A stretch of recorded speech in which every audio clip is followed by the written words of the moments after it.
오늘 우리에게 주신 하나님의 말씀은 신약성경 야고보서 2장 1절부터 13절까지 말씀입니다.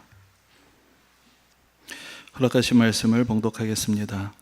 내 형제들아, 영광의 주 곧 우리 주 예수 그리스도에 대한 믿음을 너희가 가졌으니 사람을 차별하여 대하지 말라. 만일 너희 회당에 금가락지를 끼고 아름다운 옷을 입은 사람이 들어오고 또 남루한 옷을 입은 가난한 사람이 들어올 때 너희가 아름다운 옷을 입은 자를 눈여겨보고 말하되 여기 좋은 자리에 앉으소서 하고 또 가난한 자에게 말하되 너는 거기 서 있든지 내 발등상 아래 앉으라 하면 너희끼리 서로 차별하며 악한 생각으로 판단하는 자가 되는 것이 아니냐. 내 사랑하는 형제들아, 들을지어다. 하나님이 세상에서 가난한 자를 택하사 믿음에 부요하게 하시고 또 자기를 사랑하는 자들에게 약속하신 나라를 상속으로 받게 하지 아니하셨느냐. 너희는 도리어 가난한 자를 업신여겼도다. 부자는 너희를 억압하며 법정으로 끌고 가지 아니하느냐. 그들은 너에게 대하여 일컫는 바 그 아름다운 이름을 비방하지 아니하느냐.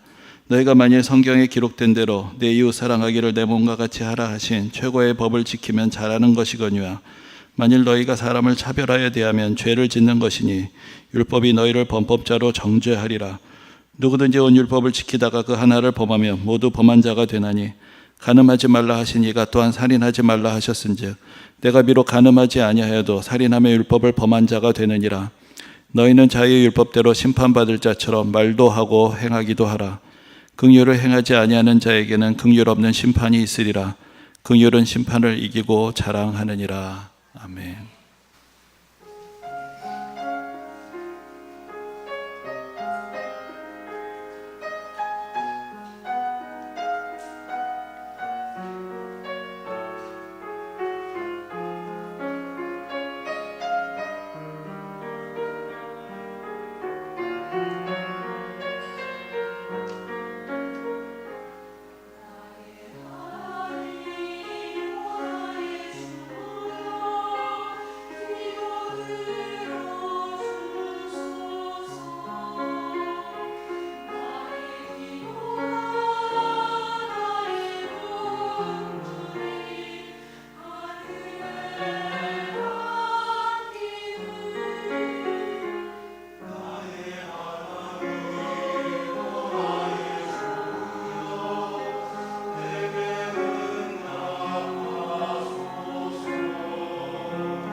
어렸을 때 읽었던 책들 중에서 오랫동안 기억 남는 책 중에 하나가 독일의 작가 미카엘 엔데 모모라는 책입니다. 근데 사실 이 책은 현대 문명에 대한 비판을 담은 책이라서 어린이들이 읽어서 무슨 내용인지 알 수 있는 그런 책이라고 하기는 어렵지만 그냥 스토리가 재미있고 인상적이어서 또 많이 기억이 나게 되었던 것 같습니다. 근데 그 책의 스토리도 재미있지만 그 중에 이게 기억이 오래 남는 이야기 중에 그 책에 나온 하나의 우화가 있는데 전에도 한번 소개해드린 적이 있는데 이런 이야기입니다. 어느 나라에 매우 호사스러운 삶을 살던 한 왕이 있었습니다. 근데 그의 나라는 그렇게 가난한 나라는 아니었지만 그의 욕망을 채우기에는 그 재정을 다 감당할 수가 없었습니다. 그런데 이제 그 왕이 그 이웃의 어느 작은 나라에 금붕어가 있다라는 소문을 듣게 되는데 그 금붕어가 정말 금붕어, 그러니까 금으로 된 붕어, 이게 어느 정도 자라나게 되면 정말로 금덩어리가 되는 그런 붕어라는 것입니다. 그래서 이제 그 나라에 사신을 보내서 니네 나라를 지키고 싶으면 그 금붕어를 내놔라 라고 그렇게 요구를 합니다. 근데 정말 그런데 그런 금붕어가 있었는지 이 작은 나라의 왕은 이것이 오히려 기회가 될 수 있다고 생각하고 그 금붕어는 감춰놓고는 그 대신에 작은 고래 새끼를 하나를 갖다 주었습니다. 근데 아주 화려하게 장식된 국그릇에다가 고래 새끼를 담아가지고 보내줬습니다. 그러니까 이제 이 왕은 금붕어라고 해서 작은 줄 알았는데 이게 등치가 크니까 생각보다 기분이 좋았던 거죠. 그런데 앞만 봐도 금빛이 안 보여요. 이거 어떻게 된 거냐고 했더니 이게 지금 이렇게 보이지만 이게 다 크면 이게 다 금덩어리로 바뀝니다. 조금만 기다리시면 됩니다. 그러니까 그런가 보다 하고 이제 기다리게 되는 것이죠. 근데 이제 이 고래 새끼가 점점 커집니다. 그러니까 처음에는 국그릇에 담겼는데 더 이상 안 되니까 욕조로 옮깁니다. 근데 고래가 욕조에 차겠습니까? 그러니까 욕조도 꽉 차게 되는 것이죠.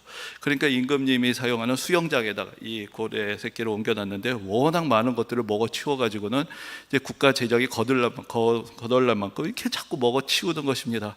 이제 수영장까지도 이제 꽉 차게 됐습니다. 그러니까 어떻게 할까요? 그러니까 많은 재정을 들여가지고 이 고래 새끼, 이젠 새끼도 아니죠. 제법 커진 고래를 이제 담을 수 있는 큰 수족관을 짓게 됩니다. 그리고 나서 왕이 하는 일이라고는 그 수족관 앞에 앉아가지고 저게 언제 금이 되나 저게 언제 금이 되나 그리고 이것만 쳐다보고 나라 일은 전혀 돌보지 않는 것입니다.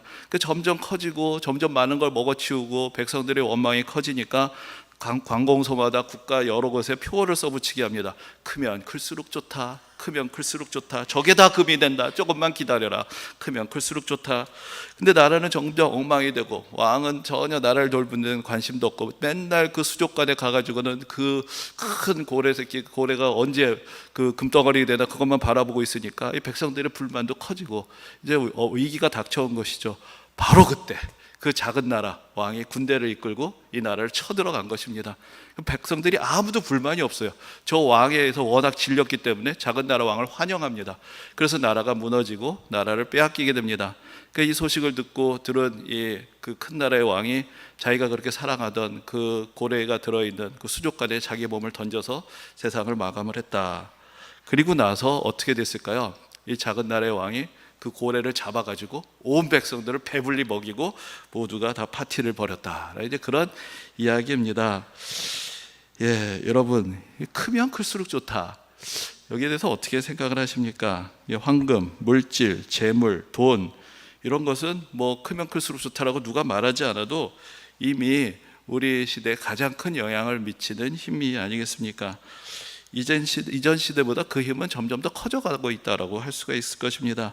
예전에 황금 만능 시대라는 그런 말을 쓰기도 했지만 이제는 그런 말이 무색하고 그냥 진부한 표현이 되어버릴 정도로 그거 당연한 것 아닌가라는 생각을 하게 되는 이제 그런 시대 속에서 살고 있는 것 같습니다. 근데 물론 때로는 우리가 그런 말에 쉽게 동의하지 않게 될 때도 많습니다. 왜냐하면 우리가 그렇게 막 돈에 미쳐 있는 것도 아니고 돈만 많이 벌려고 그렇게 사는 것도 아니기 때문입니다. 우리는 원하는 다른 많은 것들이 있습니다.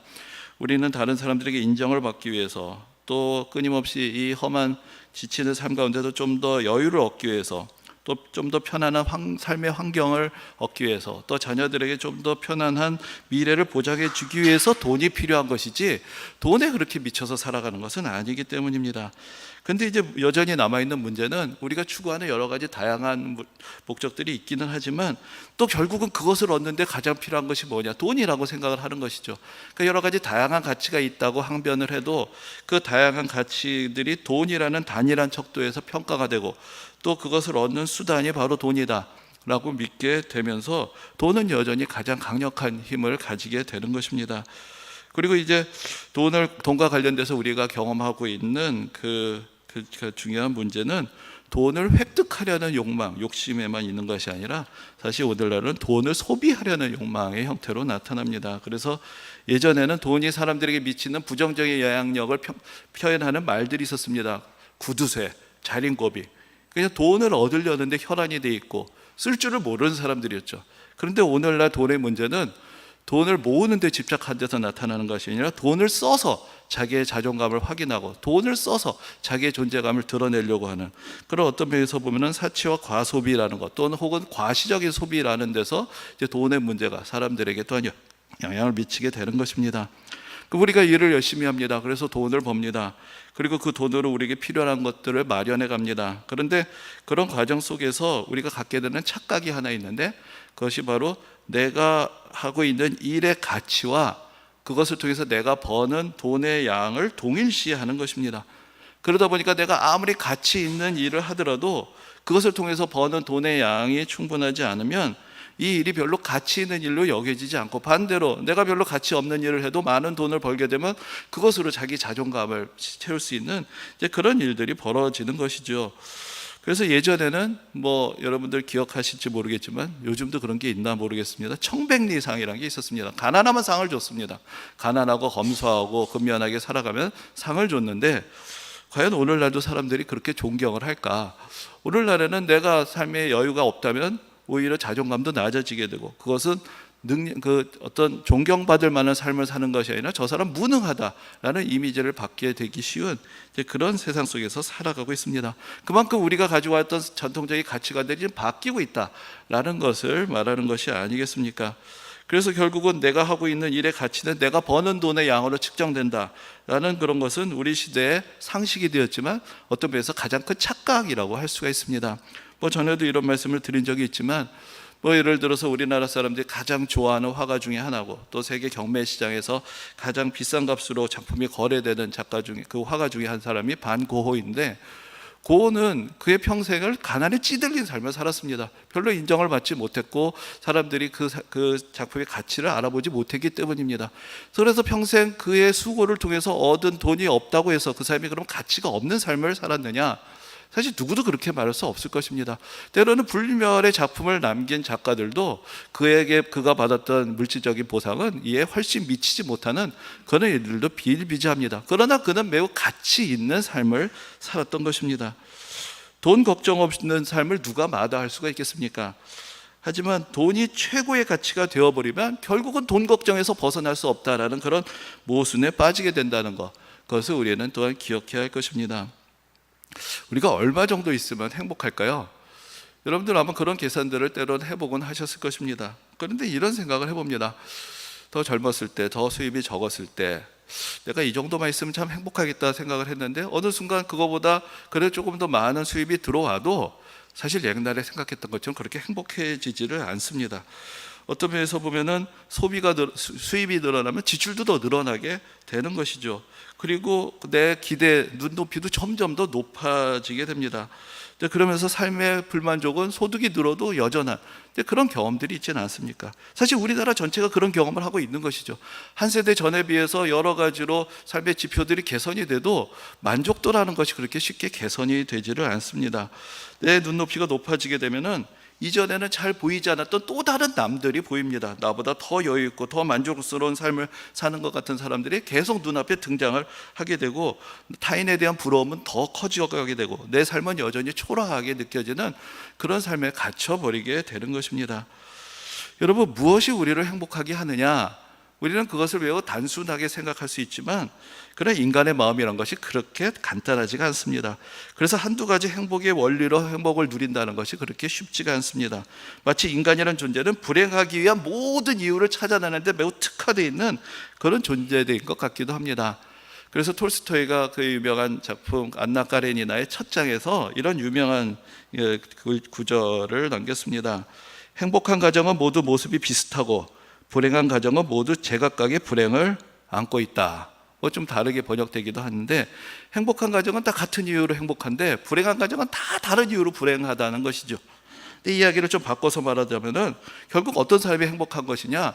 그 단순한 삶의 현실과 단순한 삶의 원리를 받아들인 사람들은 다 행복하게 살 수 있는데, 불행한 사람들은 남들이 보기에 행복의 이유를 다 갖고 있는데도 나는 이것 때문에 불행하고, 나는 저것 때문에 불행하고, 나는 이것 때문에 불행하고, 온갖 불행의 이유들을 다 끌어들어서 나는 불행하다 하고 있기 때문에 다 다른 이유들을 갖고 지금 불행하게 살고 있다.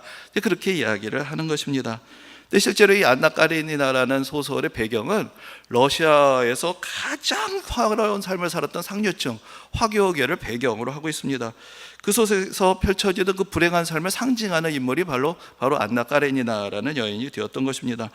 밖에서 보면 얼마든지 행복할 수 있었던 그런 상황 속에서 사실 불행한 선택을 연이어가는 그런 고통스러운 삶의 모습을 우리에게 보여주고 있습니다. 근데 사실 톨스토이 자체가 사실은 매우 부잣집에서 태어난 그런 귀족이었습니다. 그러나 그도 결국은 자기의 부가 자기에게 행복을 안겨주지 못한다는 것을 경험하게 되면서 더 깊은 가치를 추구하게 되고 결국 신앙의 가치를 탐구하는 그런 삶을 살아가게 되었던 것입니다. 결국 신앙이란 것이 무엇이냐? 신앙이 왜곡이 되면은 신앙도 하나의 수단이 됩니다. 내가 원하는 그 가치, 내가 원하는 목표를 이룰 수 있는 수단. 나는 돈이 더 많아야 되고, 나는 무엇을 얻어야 행복한데 내 힘으로 잘 얻어지지 않으니까 하나님의 능력으로, 성령의 능력으로, 기도의 능력으로 이거를 얻어야 나는 행복해지겠다. 그럼 결국 신앙이란 것은 우리에게 행복이 무엇인가에 대해서는 전혀 가르쳐 주는 것이 없고, 행복을 이루게 된다고 생각하는 나의 조건, 그것을 채워주는 수단에 지나지 않게 되는 것입니다. 그러면 신앙이라는 것은 아무것도 아니고 아무런 의미도 없는 것입니다.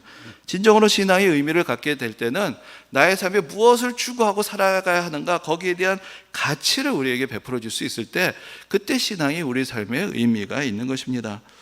우리가 신앙의 모범이 되었던 시대로 초대교회를 꼽습니다. 근데 오늘 본문이 바로 초대교회의 모습이 어떠했는지, 초대교회가 추구했던 가치가 어떠했는지 그것을 우리에게 보여주고 있습니다. 근데 오늘 본문에 보면 이제 가난한 사람에 대한 언급도 나오고 부자에 대한 언급도 나옵니다. 근데 이제 이것이 사실 전제하고 있는 것이 있는데, 이것은 이 말씀을 듣는 그 성도들이 가난한 사람들하고 동일시되고 있지도 않고 부자들하고도 동일시되고 있지도 않다라는 것을 전제하고 있습니다. 즉 초대교회는 가난한 사람들만의 공동체도 아니었고 부자들만의 공동체도 아니었고, 그 모두가 함께 모이는 그런 공동체였다는 것인데, 그것이 그 당시로서 매우 특별한 공동체였다라는 것을 우리가 기억할 필요가 있습니다. 그래서 이제 초대교회에 대해서 연구하는 분들이 내리는 결론을 종합을 해보면 특징이 없다라는 특징을 가진 공동체였다라고 할 수가 있습니다. 이것이 무슨 이야기냐면은 남자들만의 공동체도 아니고 여자들만의 공동체도 아니고 노예들만의 공동체도 아니고 노예 주인들만의 공동체도 아니고 유대인들만의 공동체도 아니고 이방인들만의 공동체도 아닌, 그냥 남녀노소 각계각층의 사람들이 참 희한하게도 함께 모이는 공동체, 그런 공동체가 로마 사회 어디에도 없었는데 다 자기들끼리 끼리끼리 모이는 공동체였는데, 교회는 가보면 어떤 특징도 없이 다양한 사람들이 어떻게 저렇게 모일 수 있느냐. 그래서 결국 사람들이 초대교회의 모습을 보면서 뭐라고 부를 이름을 찾지를 못합니다. 그래서 결국은 발견하게 된 유일한 공통점이 있는데, 나는 다른 건 모르겠는데 이 사람들 만나면 맨날 예수 하더라, 그리스도 하더라. 그래서 이제 초대교회가 성도들을 그리스도인이라고 부르기 시작한 것입니다. 뭐 다른 어떤 공통점이 보이지 않는 어떻게 저런 혼종의 공동체를 이룰 수가 있느냐, 그것이 오히려 초대교회의 특징이 되었던 것입니다. 사실 여러분, 이 세상 어느 모임에나 거기에 힘 있는 사람, 돈 있는 사람, 빽 있는 사람, 영향력 있는 사람들은 다 관심을 받고 대접을 받습니다. 돈 있는 사람, 힘 있는 사람과 좋은 관계를 맺으면 이득이 된다는 거, 이거 누가 모릅니까? 그러니까 그 사람을 중심으로 그룹이 형성이 되고, 그런 사람을 중심으로 모이게 되고, 사람들의 관심을 받게 되고 대접을 받게 됩니다. 이것은 누구도 가르쳐 줄 필요가 없습니다. 아이들에게 이런 거 가르쳐 주지 않아도 다 압니다. 저 교실 안에서도 그런 일들이 벌어집니다. 이것은 하나의 상식적이고 본능적인 태도인데, 이러한 태도가 문제시가 되는 유일한 공동체가 있고 그것이 바로 교회인 것입니다. 여러분, 초대교회 각계각층의 사람들이 모일 수 있었던 이유는 바로 그러한 본능적인 태도에서 벗어난 새로운 가치를 추구하는 모임이 되었기 때문입니다. 교회가 되기 위해서는 이 세상과 다른 것을 추구하고 있다는 그런 다른 가치의 질서를 보여줄 수 있어야 합니다. 그런데 교회에서도 결국 힘있고 돈 있는 사람만 대접받고 주목을 받고, 그런 사람들이 등록하면 사람들이 다 환대하고 관심을 받고, 그렇지 않은 어려운 형편이 있는 사람들이 등록하면 관심도 없고 환대받지 못한다면 그것은 교회에 그런 사람들이 등록한 것이 아니라 그들이 등록한 것이 교회가 아니었다라는 것을 보여주는 것에 불과한 것입니다. 가난한 사람이든지 부자든지 어떤 삶의 형편이 있는 사람들이든지 누구든지 환대받고 존중받고 서로 평등하게 은혜를 베풀 수 있는 곳, 그것을 우리는 교회라고 부르는 것입니다. 근데 물론 우리가 좀 뒤집어서 생각을 해보면 야고보 사도가 오늘 본문에서 가난한 사람을 차별하지 말라라고 이야기하는 것은 사실은 초대교회 안에서도 가난한 사람들을 차별하는 그런 사람들이 있었다라는 것을 또한 반증하는 것입니다. 초대교회도 완벽한 공동체가 아니었고 세상의 가치관 속에서 살아가던 사람들이 이제 은혜 받고 구원받아서 교회 일원이 되지만, 그러나 그렇다고 완전히 변화된 모습을 모든 사람들이 갖추고 있었던 것은 아니다라는 그런 또 다른 현실을 이 말씀이 우리에게 보여주고 있기도 합니다. 근데 여러분, 한 공동체가 가지고 있는 어떤 공통의 가치관이 있다고 해서 모든 구성원들이 다 그 가치관대로 실천하면서 산다는 것은 아닙니다. 그러나 어떤 것을 옳다고 생각하는 그런 가치관을 이 한 공동체가 공유하고 있을 때 그런 가치관이 없는 공동체하고는 다른 모습들, 태도들이 나타난다는 것은 우리가 기억을 해야 합니다. 전에도 그런 비유를 들어드린 적이 있지만, 우리나라 사회 같은 경우에 전통적으로 유교 문화의 영향에 있어서 어른을 공경해야 된다는 그런 가치들이 아직도 남아 있습니다. 물론 옛날보다는 많이 퇴색됐다고 할 수 있지만 그런 다른 나라들에 비하면 그런 가치관들이 남아 있는 것이죠. 그러면 우리나라 사람들이 조선시대부터 대대로 다 어른들을 모든 사람들이 다 공경하고 존중하고 효도의 극치를 달리는 사회였느냐?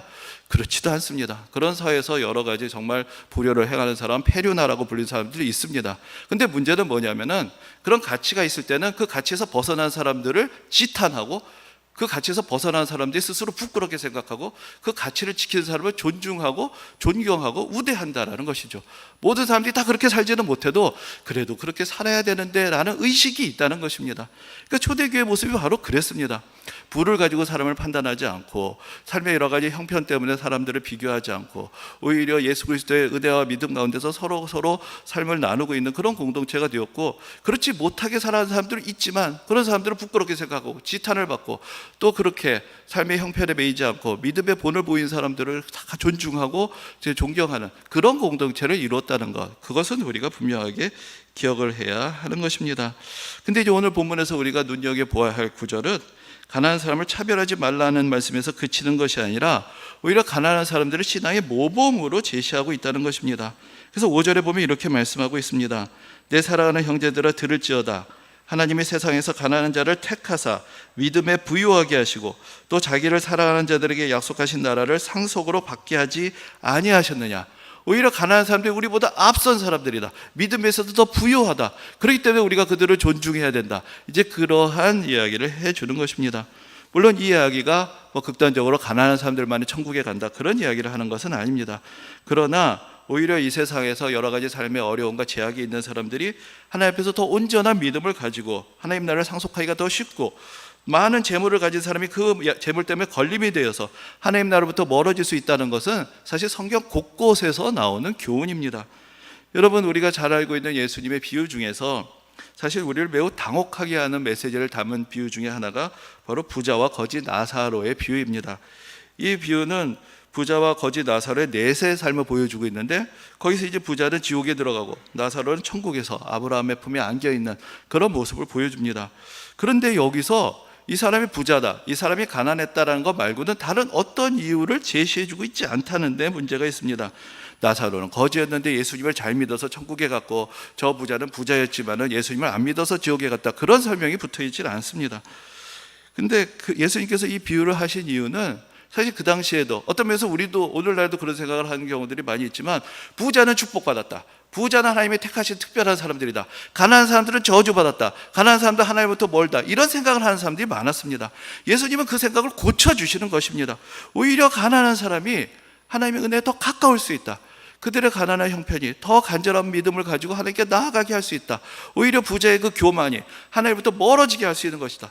부자가 축복받은 사람이냐, 가난한 사람이 저주받은 사람이냐, 결코 그렇지 않다라는 것을 예수님은 그 비유를 통해서 우리에게 보여주고 계시는 것이고, 오히려 가난한 사람이 그 삶의 제약을 통해서 하나님께 가까이 갈 수 있는 새로운 믿음의 계기들을 얻을 수 있다라는 것을 또 예수님의 말씀이, 또 오늘 사도 야고보의 말씀이 우리에게 도전하여 주고 있는 것입니다. 여러분, 돈이라는 것이 자유를 줄 수 있습니다. 그리고 자유는 많은 경우에 행복을 상징합니다. 그런데 우리 삶에 어떤 제약이 있다는 것이 꼭 부정적인 것만은 아닙니다. 여러분, 이제 축구 같은 운동 경기가 있다고 생각을 해볼 때, 자, 두 팀이 경기를 합니다. 근데 여기에 아무런 규칙도 없고 어떤 제약도 없고 그냥 무조건 이기면 된다라고 되면 어떻게 될까요? 선수를 몇 명을 데려오는지 상관이 없습니다. 그럼 수많은 사람들이 이기기 위해서 자기 판을 동원하게 될 것입니다. 어떻게 해야 점수를 얻게 되는지 그런 규칙도 없습니다. 그러면은 결국은 수많은 사람들이 동원돼서 이기기 위한 대규모의 패싸움을 벌이는 것밖에 되지 않을 것입니다. 그런데 여기에 제한이 있습니다. 선수의 숫자 11명으로 제한이 되어 있습니다. 점수를 딸 수 있는 방법, 발로 차서 골을 넣어야 된다는 그런 제약이 있습니다. 경기의 시간 45분 제약된 시간이 있습니다. 그러한 제약이 있기 때문에 사람들은 머리를 써야 됩니다. 전략을 만들어야 됩니다. 그리고 선수들 개개인도 그 특정한 그런 조건에 맞춰서 자기 몸을 훈련시키고 여러 가지로 기술을 연마를 해야 됩니다. 그러다 보니까 우리가 편안하게 즐길 수 있는 그런 운동 경기, 그 가운데서 어떤 감독들의 역량도 중요해지고 그 선수들의 역량도 중요해지고, 그런 인간들이 그들이 가지고 있는 지혜와 육체의 어떤 기능들을 최대한 발휘해서 펼치는 그런 축제가 벌어질 수가 있게 되는 것입니다. 제약이 없다면 벌어지지 않았을 일이 제약이 있고 한계가 있기 때문에 거기서 인간이 발전을 하게 되고 생각을 하게 되고 더 연단을 받게 되고 더 좋은 기량들을 발휘할 수가 있게 되는 것입니다. 우리에게 주어져 있는 삶의 제약들, 그것이 우리를 불행하고 불편하게 만들 수도 있습니다. 그러나 그것이 우리 삶의 새로운 기술들을 찾아내게 하고 우리 인생에 갖춰지고 있는 소중한 것들을 발견하게 되는 기회가 될 수도 있습니다. 그런 면에서 우리 인생을 우리는 하나의 예술 작품처럼 가꾸어 나갈 수가 있는 것입니다. 저는 개인적으로 여행 다니는 것을 좋아하고, 그래서 휴가를 내게 되면 그래도 조금이라도 잠깐이라도 여행을 가는 시간들을 가지려고는 하지만, 그러나 여전히 시간하고 또 예산에 제약이 있습니다. 그러면 어떻게 해야 되느냐? 물론 시간이 무한정하고 예산이 무한정하면 가고 싶은데 아무 데나 갈 수가 있겠죠. 그러나 때로는 그렇게 제약되는 상황, 시간과 예산의 제약이 사실 많은 준비를 필요로 하게 됩니다. 그래서 자꾸 검색도 해봐야 되고 여러 가지를 찾아봐야죠. 그래서 가성비를 어느 정도 확보를 해야 그 시간을 그래도 조금 더 재미있게 보낼 수가 있습니다. 그래서 이런 사이트도 찾아보고 어떻게 하면 항공권을 좀 더 싸게 살 수 있는지, 어디가 가성비가 높은 여행지인지, 또 어떻게 하면 호텔을 좀 더 싸게 예약할 수 있는지, 이런 것들을 계속 찾아보는 시간들을 그래도 계속해서 갖게 됩니다. 그러다 보면 그것 자체가 하나의 즐거움이 될 수 있고 그 시간도 충분히 즐길 수가 있습니다. 때로는 내가 대단한 여행 전문가가 된 것처럼 누가 무슨 여행을 계획한다면 이렇게 해봐라 저렇게 해봐라, 이렇게 조언도 해줄 수 있는 또 다른 자질과 관심들을 개발할 수가 있게 되는 것입니다.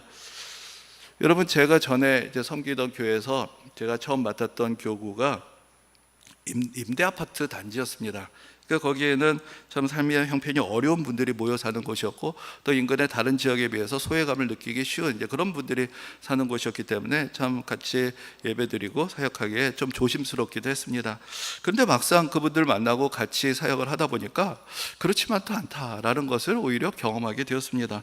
어느 날 이제 신방 예배를 드리고 같이 식사를 하게 되는데, 이제 그러니까 구역원들이 같이 모여서 예배드리고 제 음식들을 하나씩 내놓기 시작을 합니다.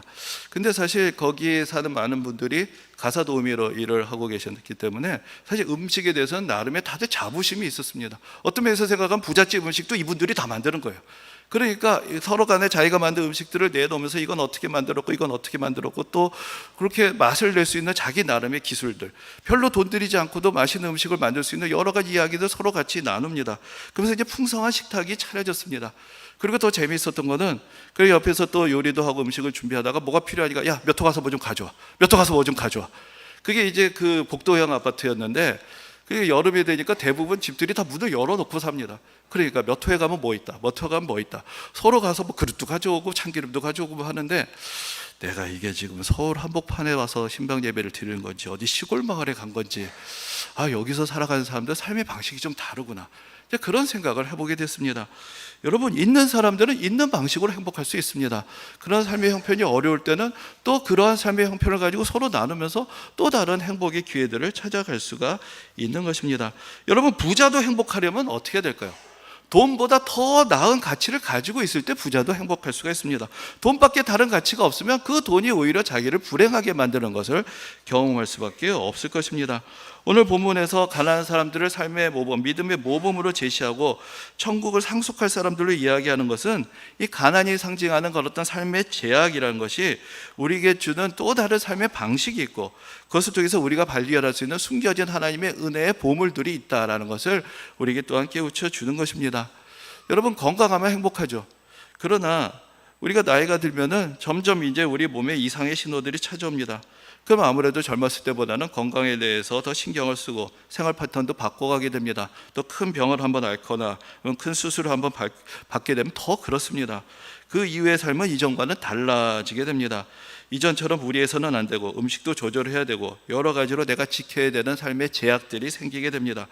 그러나 그런 상황이 꼭 우리 삶을 더 불행하게 만드느냐? 어떤 면에서 보면 예전보다 더 절제하고 예전보다 더 규칙적이고 예전보다 더 일관성 있는 그런 삶에 우리가 적응이 되면은 그것을 통해서 우리가 누리게 되는 또 다른 삶의 여유들이 있고 찾아나갈 수 있는 또 다른 삶에 대한 패턴들이 이제 등장하게 되는 것이고, 그것을 통해서 우리는 또 이전과는 좀 다른 삶의 모습으로 또 이 세상에서 또 많은 일들을 하면서 또 많은 관계들을 유지하면서 살아가는 방법들을 배워가게 됩니다. 앞에서 얼마가 있어야 행복할 것이냐 그런 질문을 한번 또 던져드렸지만은 저는 이렇게 생각을 해보면 어떨까 하는 생각을 해봅니다. 이 인생이란 것을 좀 대상화해서 우리의 친구다라고 생각을 해볼 때, 여러분, 친한 친구하고 함께 있을 때는 사실 별로 돈이 들질 않습니다. 그렇죠? 내가 특별히 잘 보여야 될 이유도 없고 굳이 좋은 데 갈 필요도 없습니다. 그냥 커피 한 잔만 있어도 내가 친하고 마음이 통하는 사람하고는 온종일 같이 시간을 보낼 수가 있습니다. 근데 우리는 누가 우리의 인생을 그렇게 지켜보고 있는지 모르겠지만은 마치 우리는 우리 인생이란 것이 늘 아주 불편한 어떤 남하고 같이 살아가고 있는 것 같은 그런 생각을 하곤 하는 것 같습니다. 그래서 늘 피곤하고 늘 긴장하고 늘 꾸며대야 하고 있는 척 해야 되고 많은 것들을 만들어내야 합니다. 근데 여러분, 우리 인생이란 것은 뭐에 더 가까울까요? 우리 인생 결국은 내가 살아가는 인생입니다. 나의 인생입니다. 그리고 하나님께서 함께 하시는 인생입니다. 하나님의 은혜 가운데 살아가는 인생입니다. 그리고 우리 인생의 마지막에는 하나님 나라의 축복이 이미 예비되어 있는 그런 인생길을 우리는 걸어가는 것입니다. 그리고 우리가 가고 있는 인생 안에 하나님께서는 또 많은 아름다운 보물들을 숨겨 놓으셨습니다. 근데 이 보물은 돈이라는 색안경을 우리가 끼게 되면 보이지를 않습니다. 이 돈이라는 색안경을 끼면은 크고 거창한 것들만 보입니다. 우리의 시선을 차단해 버리기 때문입니다. 그러나 우리가 돈이라는 색안경을 내려놓게 되면은 우리 삶이 사실 원래 얼마나 컬러풀한 것인가, 거기에 얼마나 소중한 사람들, 소중한 관계들, 소중한 선물들이 우리에게 주어져 있는지 그것을 오히려 하나 둘씩 발견해 갈 수가 있을 것입니다. 그것이 신앙이 우리에게 주는 축복이고 그것이 신앙이 우리에게 주는 삶의 은혜인 것입니다. 이 한 주간도 우리 삶의 여러 형편 속에서 하나님께서 우리에게 베풀어 주신 은혜를 기억하고 우리 삶에 감춰두신 선물들을 하나하나 찾아내며 하나님을 찬양하고 감사하는 그런 복된 성도님들이 되시기를 주님의 이름으로 축원합니다.